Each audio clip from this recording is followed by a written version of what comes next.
Hello. आज हम बात करेंगे अरेस्ट कैसे करते हैं और अरेस्ट के लिए क्या क्या पावर है पुलिस ऑफिसर के पास।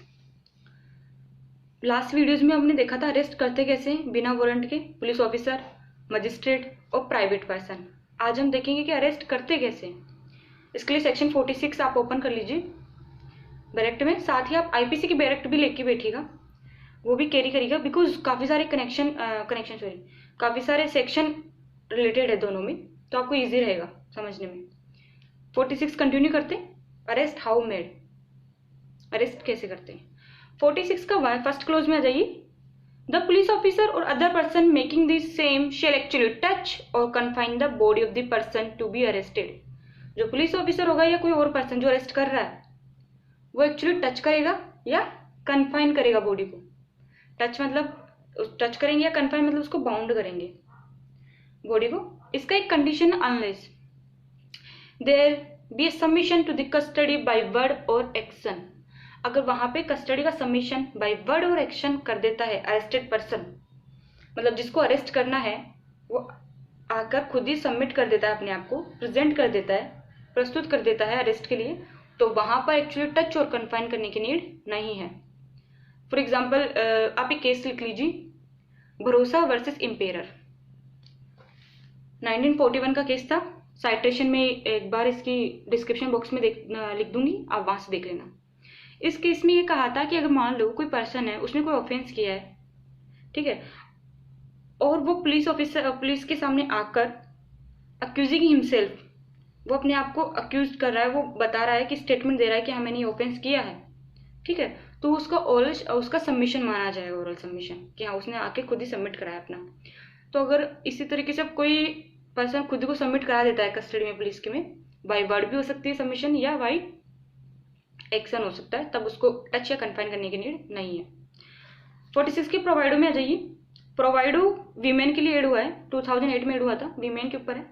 ये बताता है कि अगर अरेस्ट जिसको करना है, 46 दोनों पे अप्लाई होता है। देखो, अरेस्ट अक्यूज कोई भी सकता है, मेन भी हो सकता है, वीमेन भी हो सकता है।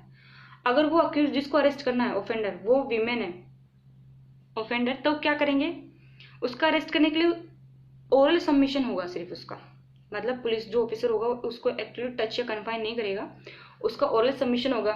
जैसे अपन कई बार देखते हैं ना मूवीज में, इनमें बोल देते हैं कि यू आर अंडर अरेस्ट, तो उस टाइप का कि हाँ उसका ओरल सबमिशन हो जाएगा अरेस्ट का, उसको एक्चुअली टच या कन्फाइन करने की नीड नहीं होगी। कब कर सकते हैं उसको एक्चुअली टच और कन्फाइन, अगर जो अरेस्ट में उनके साथ एक फीमेल कांस्टेबल है, या जो ऑफिसर या जो पर्सन अरेस्ट कर रहा है वो फीमेल है, वो उसको एक्चुअली टच या कन्फाइन कर सकती है अरेस्ट के लिए। अदरवाइज मेल पुलिस ऑफिसर उसको वीमेन को एक्चुअली टच या कन्फाइन नहीं करेगा। सेकंड में आ जाइए। सेकंड ये बोलता है कि if a person forcibly resist the endeavour to arrest him और attempt to evade the arrest. अगर जो पर्सन जिसको अरेस्ट करना है वो अरेस्ट को रोक रहा है या अरेस्ट से बचने की कोशिश कर रहा है, तो उसको अरेस्ट करने के लिए ऑल नेसेसरी मीन्स का यूज किया जा सकता है। मतलब जो उसको लगता है ना अरेस्टिंग अथॉरिटी को, पुलिस ऑफिसर को, कि हाँ इसको अरेस्ट कर, इस तरीके से अरेस्ट किया जा सकता है, ये स्टेप लेके अरेस्ट किया जा सकता है इस तरीके से, ठीक है, तो वो सारे तरीके अपना सकते हैं उसको अरेस्ट करने के लिए। पर इसमें एक कंडीशन लगा दी थी, वो आता है अपनी थर्ड क्लोज में। थर्ड क्लोज ये बोलता है कि nothing in this section gives, इस सेक्शन में gives the right to cause the death of a person who is not accused of an offense punishable with death or imprisonment for life। मतलब इस section की कोई भी बात जो arrest कर रहा है पुलिस ऑफिसर या पर्सन, उसको ये पावर नहीं देती है कि अगर जो जिस पर्सन को जिस ऑफेंस के लिए अरेस्ट कर रहे हैं ना, वो ऑफेंस ऐसा है जिसमें डेथ और इम्प्रिजमेंट फॉर लाइफ पनिशेबल नहीं है, तो उसको डेथ कोज नहीं कर सकते। मतलब जैसे जिस पर्सन को जिस ऑफेंस के लिए अरेस्ट करने जा रहे हैं, वो ऑफेंस ऐसा है जिसमें आईपीसी या कोई other under any other law जिसमें वो पनिशेबल है, उसमें डेथ पेनल्टी या इम्प्रिजमेंट फॉर लाइफ नहीं है, तो उसकी डेथ कोज नहीं करेंगे वो। कई बार हम देखते हैं ना मूवीज में मोस्टली कि वो भाग रहे होते, निकल के एस्केप होता रहता है, खुद को बचाता रहता है, तो पुलिस उसको मार देती है गोली से या कैसे भी है ना, तो वो चीज़ नहीं होगी अगर वो ऑफेंस ऐसा है कि जिसमें डेथ पेनल्टी और एलआई नहीं है, ठीक है। फोर्थ आ जाइए। फोर्थ भी अपना वीमेन के लिए है, ये अपना 2005 में एड हुआ था। ये बोलता है कि in the exceptional circumstances, save in the exceptional circumstances के अलावा new women shall be arrested after sunset और बिफोर सनराइज। अगर ऑफेंडर जिसको अरेस्ट करना है वो वीमेन है, उसको आफ्टर सनसेट और बिफोर सनराइज अरेस्ट नहीं करेंगे, मतलब रात होने के बाद और सुबह होने से पहले उसको अरेस्ट नहीं किया जाएगा। Where such exceptional circumstances exist, अगर मान लो एक्सेप्शनल सर्कमस्टांसेस है कि उसको तो रात को ही अरेस्ट करना पड़ेगा, after sunset before sunrise arrest करना ही है, तब क्या करेंगे? तब भी क्या करेंगे? Women police officer shall by making a return report, एक वीमेन कौन बनाएगी रिपोर्ट? भी वीमेन पुलिस ऑफिसर ही बनाएगी। एक रिपोर्ट बनाएगी, उस रिपोर्ट पे परमिशन लेगी, ऑब्टेन द परमिशन किसकी? Judicial magistrate of the first class, जिस judicial magistrate of the first class की परमिशन लेगी जिस मजिस्ट्रेट के एरिया में या तो ऑफेंस हुआ है या अरेस्ट करना है, उसकी परमिशन लेगी। उसकी परमिशन लेने के बाद वो उसको आफ्टर सनसेट और बिफोर सनराइज भी अरेस्ट कर सकती है। अब इसका एक केस आ जाइए। अब केस काफी इंटरेस्टिंग है इसका। State of Maharashtra versus Christian community welfare counselling 2003। Description box में केस का नाम लिख दूंगी, आप वहां से देख लेना। इस केस में ये कहा था कि अगर मान लो ऐसे सर्कमस्टांसेस है, इमीडिएट अरेस्ट करना है किसी को, विमेन को, और अभी के तुरंत अरेस्ट करना है विमेन को, और उनके पास कोई फीमेल कांस्टेबल भी नहीं है, और अगर वो फीमेल कांस्टेबल का अरेंज भी करते हैं तो उसमें बहुत ज़्यादा टाइम लग जाता है, ठीक है, और उसको अरेस्ट करना इमीडिएटली है, जरूरी है। तब क्या करेंगे? वो जो अरेस्ट करने वाला पुलिस ऑफिसर होंगे, पुलिस ऑफिसर अपने रीजन रिकॉर्ड करेगा राइटिंग में। रीजन रिकॉर्ड करने के बाद अपने राइटिंग में रीजन रिकॉर्ड करेगा, उसके बाद वो वीमेन को आफ्टर सनसेट भी अरेस्ट कर सकते हैं, बिफोर सनराइज भी कर सकते हैं, मतलब डे या नाइट कभी भी अरेस्ट कर सकते हैं उसको, आप डे या नाइट, और बिना फीमेल कांस्टेबल के। अगर उनको ऐसी सिचुएशन है, रीजन रिकॉर्ड करेंगे, उसके बाद वो डे या नाइट वीमेन को कभी भी अरेस्ट कर सकते हैं, और बिना कोई फीमेल कांस्टेबल के भी कर सकते हैं। अब एक और आता है हैंड कफिंग का। इसमें अरेस्ट के लिए जैसे हथकड़ी लगाते हैं ना, अपन मोस्टली देखते हैं फिल्मों में, तो इसके ऊपर एक केस आया था, आप लिख लीजिए, Virendra Kumar Rai versus union of India. 1992 का केस है, साइट्रेशन में नेम लिख दूंगी मैं, Virendra Kumar Rai versus union of India. इस केस में ये कहा था कि अगर कोई अपना सबमिशन दे देता है कि हाँ मुझे अरेस्ट कर लो, वो अपने आप को प्रेजेंट कर देता है अरेस्ट के लिए, इजीली अरेस्ट हो रहा है वो, तो उसका हैंड कफिंग नहीं होगी, उसको हथकड़ी नहीं लगाएगी पुलिस। हथकड़ी कब लगाएंगे? जैसे अभी अपन ने 46 के 2 में देखा था कि अगर मान लो वो पर्सन बचने की कोशिश कर रहा है ना, इवेड हिमसेल्फ, वो अपने आप को बचा रहा है और भाग रहा है अरेस्ट से, तब उस पुलिस सारे नेसेसरी मीन्स यूज कर सकती है, सारे तरीके अपना सकती है उसको अरेस्ट करने के लिए। तो उस सिचुएशन में उस पर हथकड़ी भी लगा सकती है। इसमें एक और बात है, वो है कि अगर मान लो ऑफेंस ऐसा है जिसमें वो पर्सन जिसको अरेस्ट करा वो पर्सनली लाइबल है कंपनसेशन के लिए और डैमेज के लिए, या कोई समरीली ट्रायल होने वाला ऑफेंस है, मतलब छोटे मोटे ऑफेंस है, उनमें भी हथकड़ी नहीं लगाएगी। ठीक है, ये हो गए।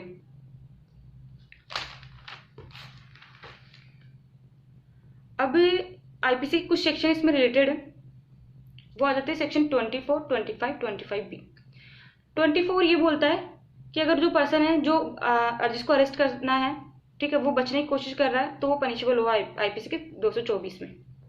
आप आईपीसी के 224 ओपन करके देख लेना।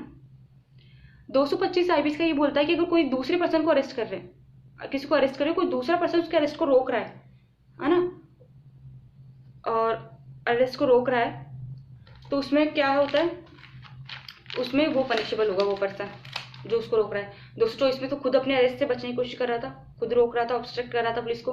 225 में वो दूसरे के अरेस्ट में ऑब्स्ट्रक्ट कर रहा है, कोई पर्सन दूसरे को अरेस्ट कर रहे हो और ऑब्स्ट्रक्ट कर रहा है पुलिस को, तो वो ऑफेंस होगा उसमें, वो पर्सन आईपीसी के 225 में पनिशेबल होगा।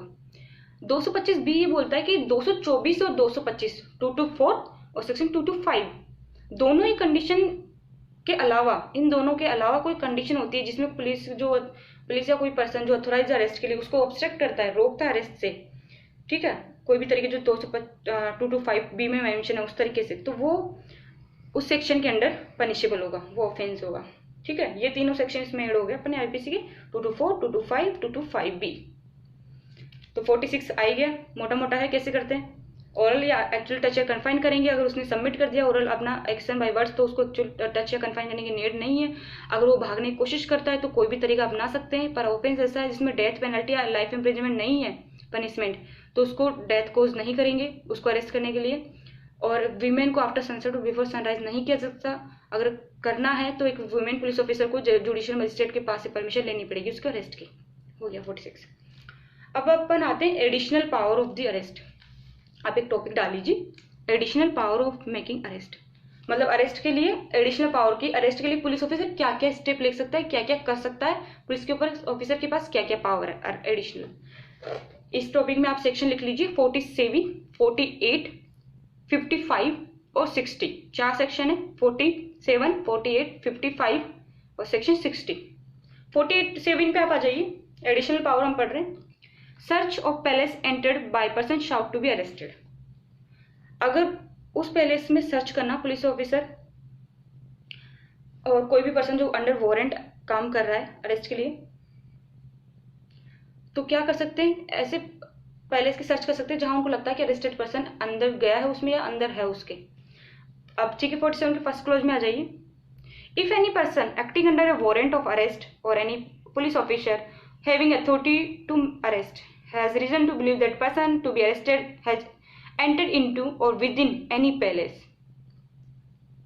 ठीक है, मतलब जो पुलिस ऑफिसर या कोई भी पर्सन जो अंडर वारंट काम कर रहा है, जिसको वारंट अथोराइज हुआ है किसी को अरेस्ट करने का, उन दोनों को लगता है कि कोई पर्सन ये किसी पैलेस, किसी घर या किसी स्थान में एंटर हुआ है या उसके अंदर है, तो पुलिस ऑफिसर क्या करेंगे, जो उस पैलेस में जो रिजाइडिंग पर्सन है, जो उस घर में रह रहे हैं या उसका जो ओनर है, उसको बोल देगा कि हमें अंदर आने दो सर्च के लिए। ठीक है, और उस पर्सन को ड्यूटी होगी, जिसको बोला है, जो ओनर है, रिजाइडिंग कर रहा है, कि वो पुलिस ऑफिसर को फ्री इंग्रेंस, वो बिना किसी परेशानी के उसको इजीली उनको सर्च करने दे और ऑल फैसिलिटीज अवेलेबल कराए इजी, ताकि वो इजीली सर्च कर सके। ठीक है, ये उस पर्सन की ड्यूटी होगी जिसके ऑक्यूपेंसी में वो घर है या जो इंचार्ज उस पैलेस का, जिसके अंदर उनको लगता है कि ऑफेंडर है, वो जिसको अरेस्ट करना है वो पर्सन गया है या उसके अंदर है घर के। दूसरा ये बोलता है कि अगर मान लो जिस पर्सन को बोला है पुलिस ने या जिस वारंट के अंदर जो काम कर रहा है पर्सन कि हमें इस घर में जाने दो, अरेस्ट करने दो या सर्च करना है हमें, वो फ्री इंग्रेस अवेलेबल नहीं कराता है।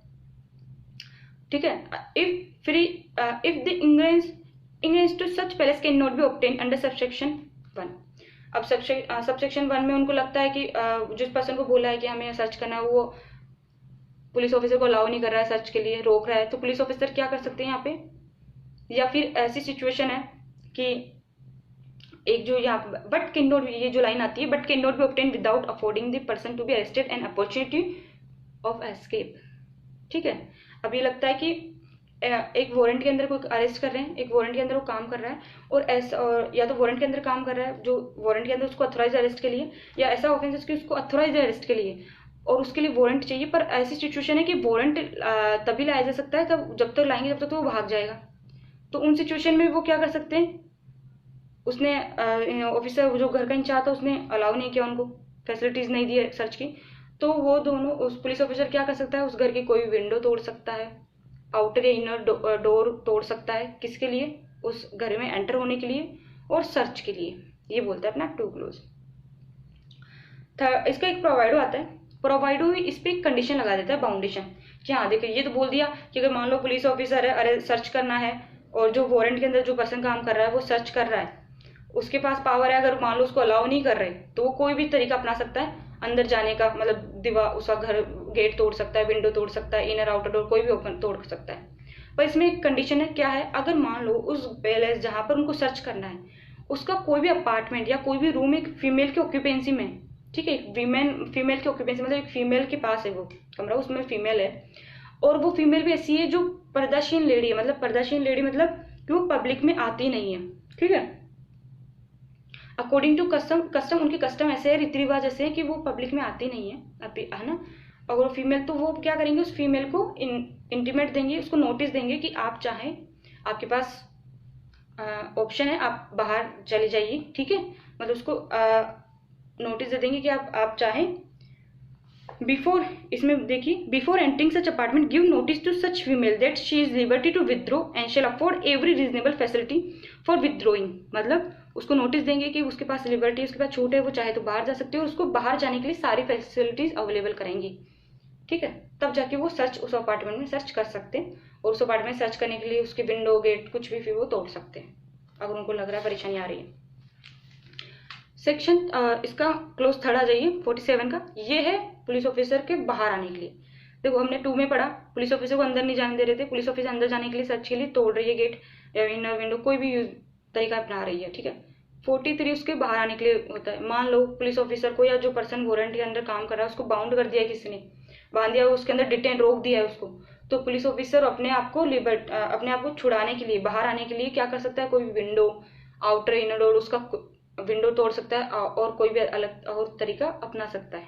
ठीक है, ये हो गया 47 मोटा मोटा समझ में आ गया कि हाँ पुलिस ऑफिसर और जो पर्सन है, थोड़ा मोटा मोटा ये होता है कि 47 में पुलिस ऑफिसर कोई भी पर्सन जो वारंट के अंडर काम कर रहा है वो सर्च कर सकता है किसी पैलेस में जहां उसको लगता है कि अरेस्टेड पर्सन गया है या वहां पर है, और इसके लिए वो कोई भी तरीका अपना सकता है अगर उसको वहां पर फ्री इंग्रेंस, अगर उसको अलाउ नहीं किया जाता है सर्च के लिए। ठीक है, और अपने आप को वहां से अगर उसको डिटेन किया जा सकता है तो वहां से उसमें से बाहर आने के लिए तब भी वो पुलिस ऑफिसर कोई भी तरीका अपना सकता है, कोई विंडो या आउटर डोर तोड़ सकता है। सेक्शन 47 आ जाइए।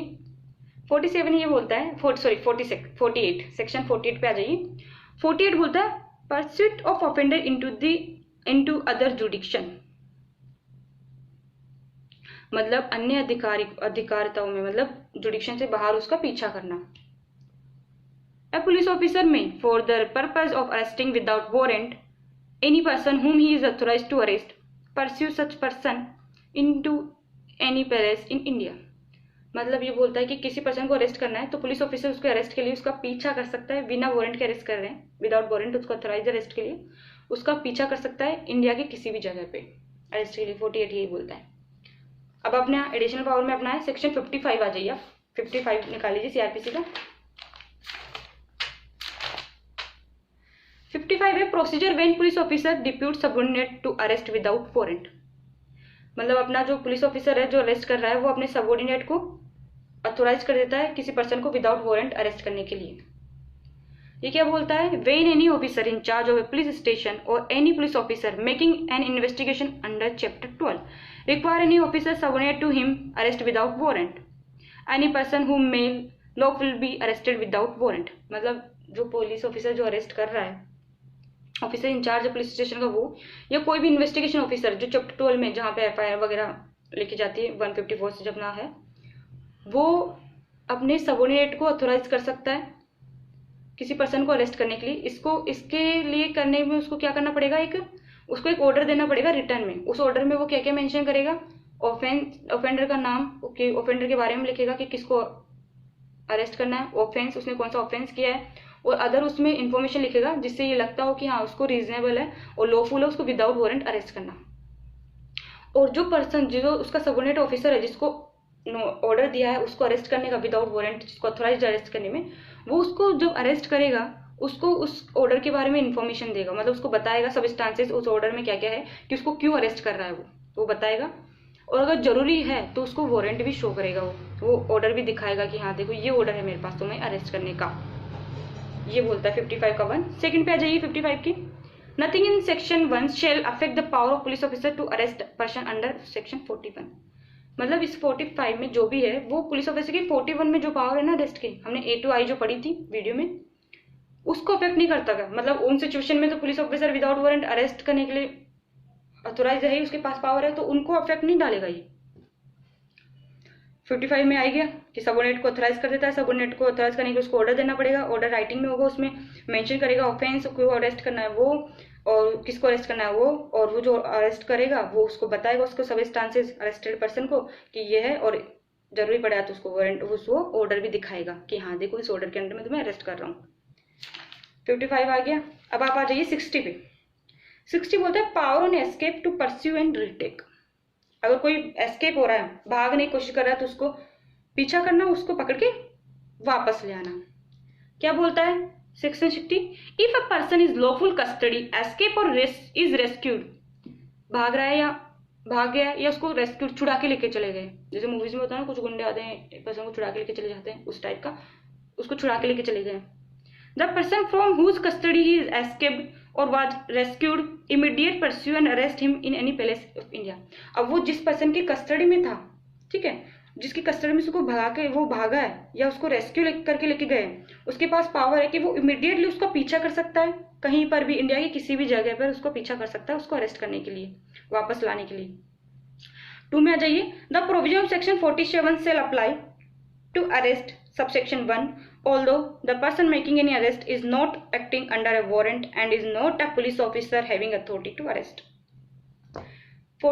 ये बोल रहा है कि जो अरेस्ट कर रहा है ना वो पर्सन, वो विदाउट वारंट अरेस्ट कर रहा है, नो मैटर उसके पास वारंट नहीं है, उसको पीछा कर रहा है, वो जो भाग निकला है उसको वो अंडर वारंट एक्टिंग नहीं कर रहा है, पर फिर भी उसको जो भाग निकला है जिसकी कस्टडी से, उस पर्सन के पास ये पावर है जो सेक्शन 47 में अभी हमने पढ़ी थी। सेक्शन 47 में हमने क्या पढ़ा था कि कोई पुलिस ऑफिसर या कोई पर्सन जो वारंट के अंडर काम कर रहा है वो किसी भी पैलेस में सर्च कर सकता है जहां उसको लगता है कि कोई जो ऑफेंडर जिसको अरेस्ट करना है वो अंदर गया है, एंटर हुआ है या वहां पे छुपा हुआ है। सेम पावर यहाँ पर भी है कि जो जिसकी कस्टडी से वो भाग निकला है, उसको छुड़ा के लेके गए हैं, उसके पास पावर है कि वो किसी भी पैलेस में जाके सर्च कर सकता है, ठीक है, जहां उसको लगता है कि ये जो पर्सन है वो वहां जाके छुप गया है या उस पैलेस के अंदर है, वो उस जगह पर है, उस जगह उसको मिलेगा। तो सेक्शन 46(7) वाले उसके पास सारी पावर्स आ जाएगी सर्च की, और चाहे से ये कोई मैटर नहीं करता कि वो पर्सन है वो बिना वारंट के काम कर रहा है, उसके पास वारंट नहीं था, और and is not a police officer having authority to arrest, और वो पुलिस ऑफिसर भी नहीं है जिसके पास अथॉरिटी है अरेस्ट करने की, ठीक है, चाहे से वो पुलिस ऑफिसर हो या नहीं हो, जिसके पास अथॉरिटी है अरेस्ट करने की, कोई मैटर नहीं करता, वो वारंट के अंडर भी काम नहीं कर रहा है, कोई इश्यू नहीं है, पर फिर भी उसके पास 47 वाली पावर है। अगर उसकी कस्टडी से भागा है तो, अगर उसकी कस्टडी में था वो पर्सन जो भाग निकला है, ठीक है, और या जिसको छुड़ा के ले गए, तो उसके पास पावर है कि वो अंदर जा सकता है, किसी पैलेस में सर्च कर सकता है उसको अरेस्ट के लिए। 47 वाला जो अपन ने वही देखा, सेम टू सेम, ठीक है। ये अपनी एडिशनल पावर हो गई, आज हमने देख लिया अपना। देखो हो गया क्या क्या, अरेस्ट कब कर सकते हैं विदाउट वारंट, अरेस्ट कैसे होगा वो हो गया। अब हम पढ़ेंगे, अब हमारा अरेस्ट तक का प्रोसीजर हो गया, प्री अरेस्ट तक का प्रोसीजर पूरा हो गया।